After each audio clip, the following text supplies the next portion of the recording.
Let us look at some educational objectives that we will need to use if we want to bring about environmental education. The first one is by bringing about positive attitudinal and behavioral changes. In terms of the environment, the first thing that needs to change is the individual's attitude. Only when my attitude changes will my behavior change. If my attitude is negative towards the environment, or if my attitude is, well, I'm not going to live that long, who cares what the environment is going through, let the children decide on their own, then I'm not going to change my behavior. If we want individuals to change their behavior towards the environment and what we do to the environment, we will have to make sure first that we change attitudes.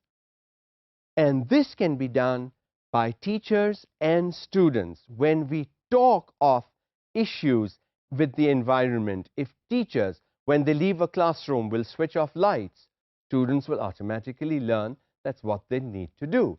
If teachers will not waste paper and make piles and piles of rubbish in the trash can with paper, students will learn to save paper, because paper means trees. If teachers become digitalized and use emails and those kinds of things to communicate with students, so will students learn, because when you do that, you save paper. So, the teacher has a major role to play in helping students change attitudes towards the environment by simply being a role model. Let students follow what teachers do, and students will do that. Become the role model that your students hope to see in you. Secondly, by creating awareness about past, current, and expected situations of environmental considerations. What happened 5 years ago, 10 years ago? After all, these issues of contamination and pollution are not new. They haven't just appeared suddenly. They have been appearing over the years, and we've not looked at them for a while, or we've not looked at them wholeheartedly. We have not done much about some of the issues. We try to do something about some of them, and that is not going to work. So look at the past, then look at the present. That happened 5 years, 10 years ago. What effect does it have today? Look at what is happening today.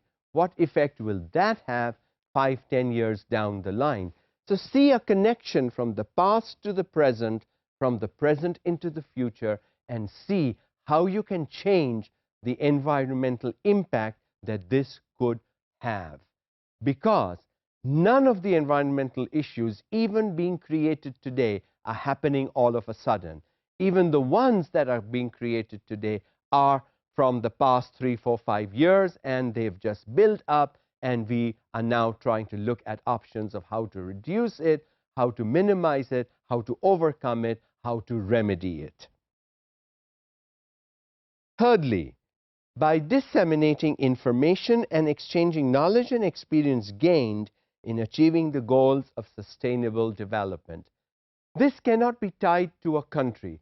I have discovered this. This is my approach. You need to share it. People need to sit down together, talk about it, see what has worked in one country, learn from what that country has done, and develop your own country that way and make it more environmental friendly.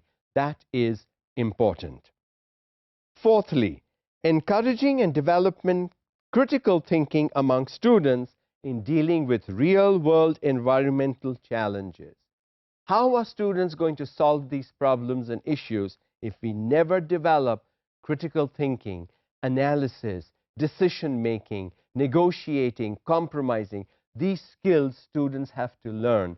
If they have to solve these issues, if they have to come up with approaches and methods, they have to learn to sit down and do critical analysis, to analyze a situation and talk about it openly. If you need to take the blame for an issue, you take the blame for the issue, but then you work around solving and remedying that particular issue.